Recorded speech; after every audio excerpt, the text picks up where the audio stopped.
Hey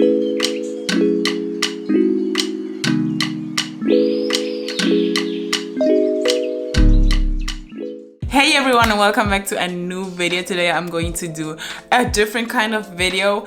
This was a suggested type of video, and I thought it was a good idea, so I am going to do it today. And also, I want to remind you guys that I am hosting a French retreat in August. So if you want to know all the details, then check out lingotravels.com, and the link is in the description below. All right, so let's get to this video. It is going to be a story time in French. So I am going to switch into French. You can turn on the captions. I think, yeah, there are translations there in French. Please turn them on, and then you can see what I am saying. So this is going to be a story time in French. This is going to be a story time about a thing that happened to me the first time, not the first time really, but yeah, well, the first time I went to live in France. So I'm going to tell you the whole story in French. I'm going to try to speak fairly slow so you can understand me, and I'm also going to leave a couple of like colloquial expressions and words here because this is like normal spoken everyday French, so it's not like the French from the books you probably learned, right? So I'm basically going to talk to you as if I would like talk to a friend, so it's colloquial language. All right, let's get into it. Alors, donc on va switcher en français. Switcher, c'est pas vraiment français, mais bon. Du coup, je vais vous raconter une story time en français, entièrement en français. Et je vais essayer de parler lentement, oui, pour que vous puissiez comprendre tout ce que j'ai dit.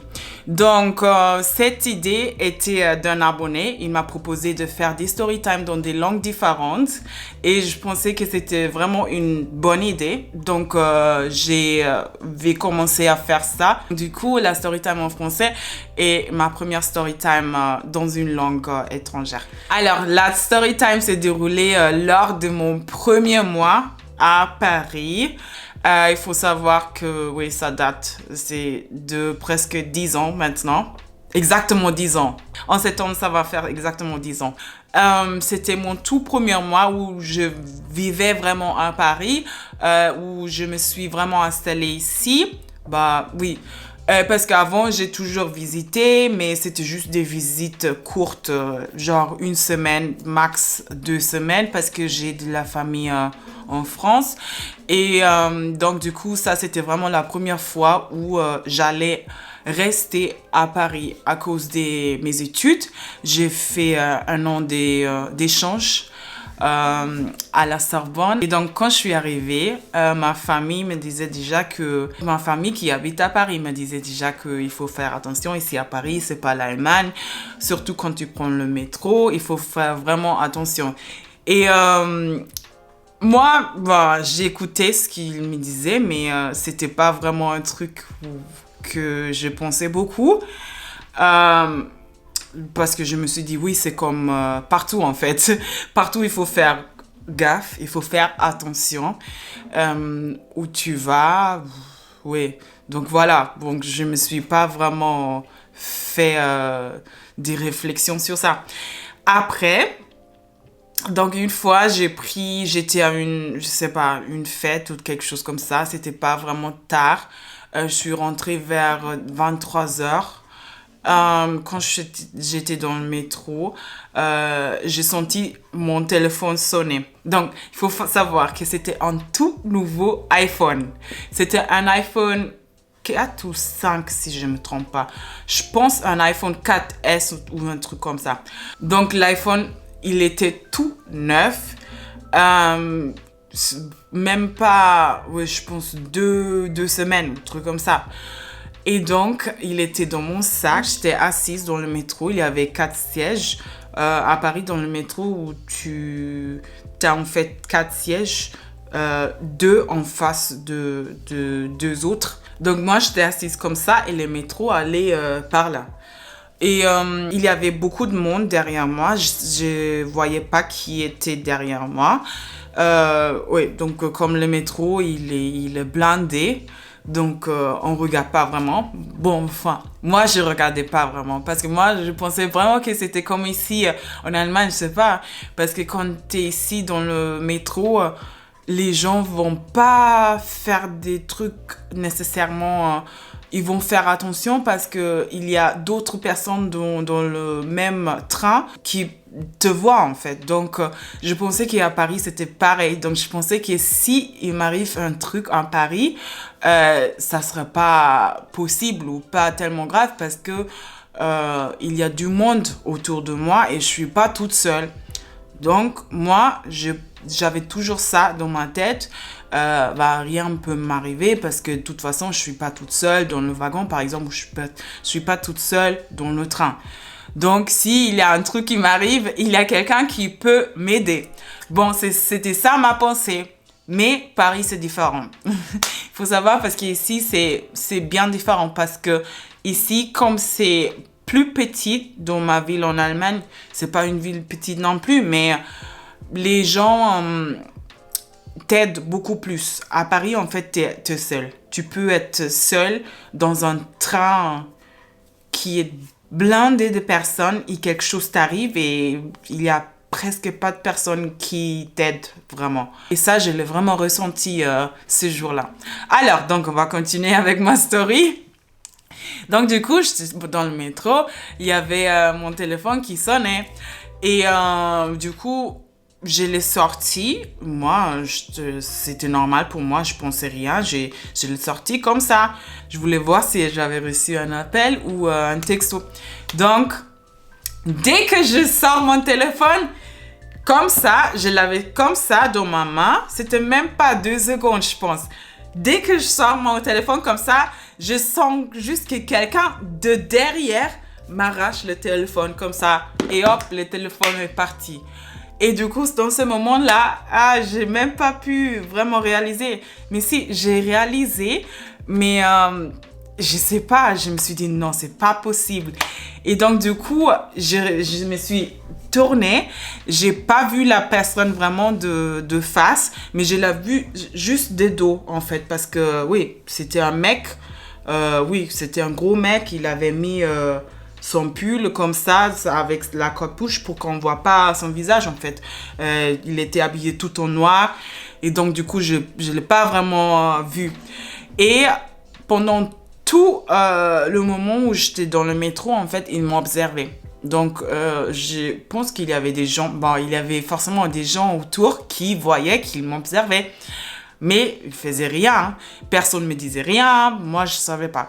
Donc, il m'arrache le téléphone. Il sort en courant. Il sort du métro. Et il sort juste au moment, en fait, où les portes se ferment. Et à Paris, il faut savoir, les pickpocketers, ils font ça. Ils te volent des choses, mais juste au moment où les portes ferment pour qu'ils puissent sortir rapidement.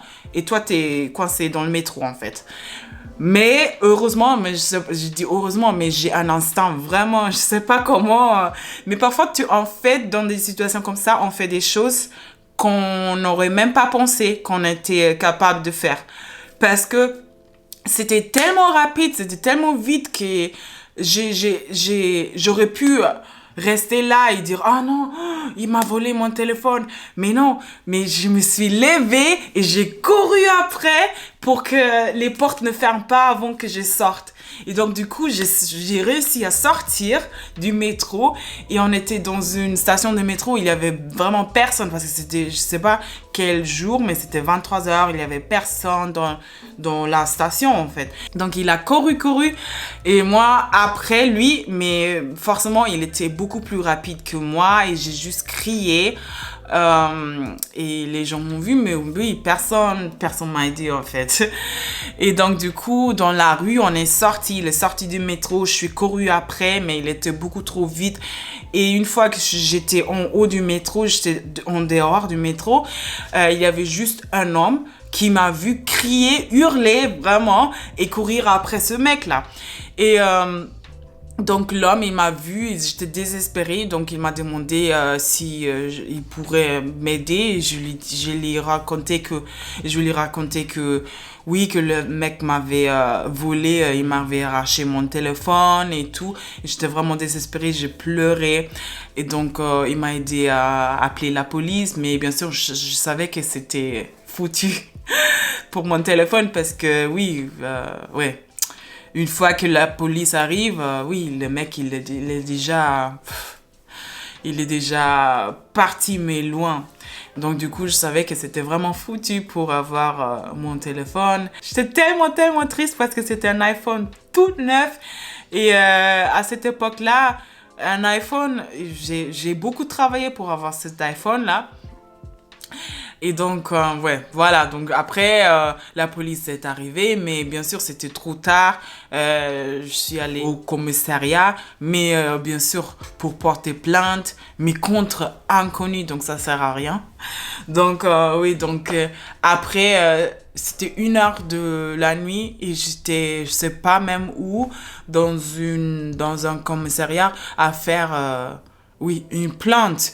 Et après, je me suis dit, non, mais ça sert à rien. Et j'étais toute seule. Et j'étais vraiment désespérée dans ce moment-là. Et ça, c'était une de mes pires expériences. C'était ma pire expérience, en fait, en France, à Paris. Et ça, c'était juste le premier mois que j'arrivais à Paris. Et ouais, je l'ai senti vraiment. Ah oui, parce que tout le monde m'avait déjà dit avant qu'il fallait faire attention. Et oui, j'ai pas vraiment écouté. Je pensais que c'était comme ici en fait, parce que ici si tu te fais voler, il y a forcément quelqu'un qui va t'aider, tu vois.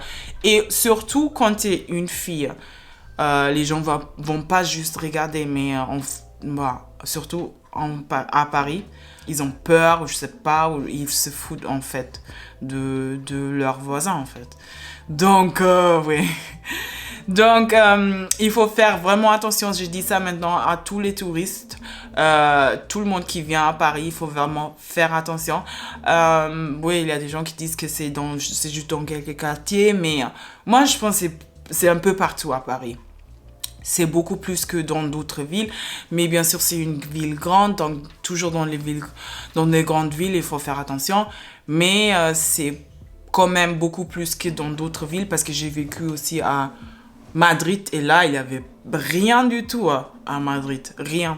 Tu peux te balader tranquillement avec ton téléphone dans la main, dans la rue, dans le métro. Il n'y a rien. Mais à Paris, c'est pas du tout comme ça. Donc maintenant, je sors jamais mon téléphone. Si j'ai quelque chose, si j'ai un appel ou quelque chose, je le fais et j'ai mon téléphone dans le sac. Je le fais juste comme ça. Je le sors comme ça, juste un petit bout comme ça. Et je regarde et c'est beau. Parce que ça m'a tellement traumatisée que, ouais, ça fait 10 ans maintenant que je fais comme ça et ça marche pour moi. Donc, j'ai toujours mon téléphone, oui. Donc, voilà. Ça, c'était la petite story time. Et en français, oui, j'espère qu'elle vous a plu. C'était différente pour moi de parler plus en français.